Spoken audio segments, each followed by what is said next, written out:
Samantala, binigyan diin ni Pangulong Ferdinand R. Marcos Jr. ang kahalagahan ng pagkakaisa sa pagtatapos ng 40th ASEAN Summit ayon sa Pangulo. Hindi naging madali ang mga talakayan pero nagkaisa ang mga lider na sama-samang harapin ang mga hamon sa rehiyon.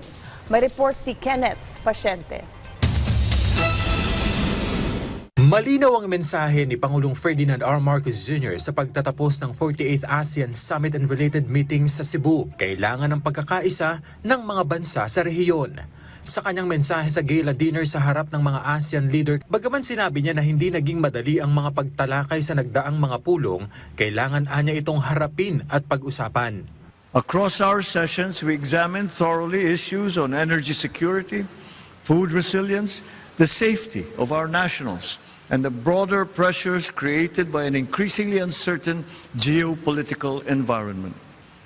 These were not easy discussions, but they were necessary ones. The strength of ASEAN has never depended on the absence of difficulty. It has grown on our willingness to confront difficulty and the difficult realities that together we share and face as a region. Binigyang diin din ni Pangulong Marcos Jr. na konektado ang mga bansa sa Timog Silangang Asya, kaya kailangan anya ng pagtutulungan, pagkakaisa at kooperasyon sa anumang hamon sa rehiyon. So as we return to our respective capitals, let us do so with a renewed understanding that while our countries may face different pressures, our long-term security remains closely connected. No member state can insulate itself entirely from instability beyond its borders. But neither should any member state feel that it must face these challenges alone. And it is moments such as this that also compel us to reassess what matters most. Paalala pa ng punong ehekutibo, hindi dapat manatili sa mga pahayag lamang at diplomatikong pagtitipon ang regional cooperation. Dapat anyang maramdaman ito ng mga karaniwang mamamayan.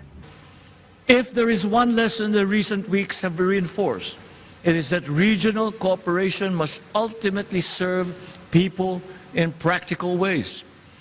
Our citizens do not measure our success by the number of inspirational statements that we issue.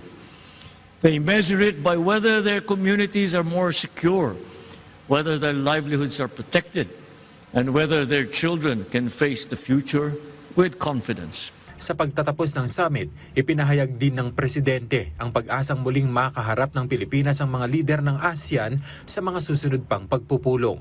So as we leave this summit, may we do so with a clearer sense of purpose, a stronger commitment to one another, and the confidence that ASEAN can continue to shape a region that is resilient, innovative, dynamic, and people-centered.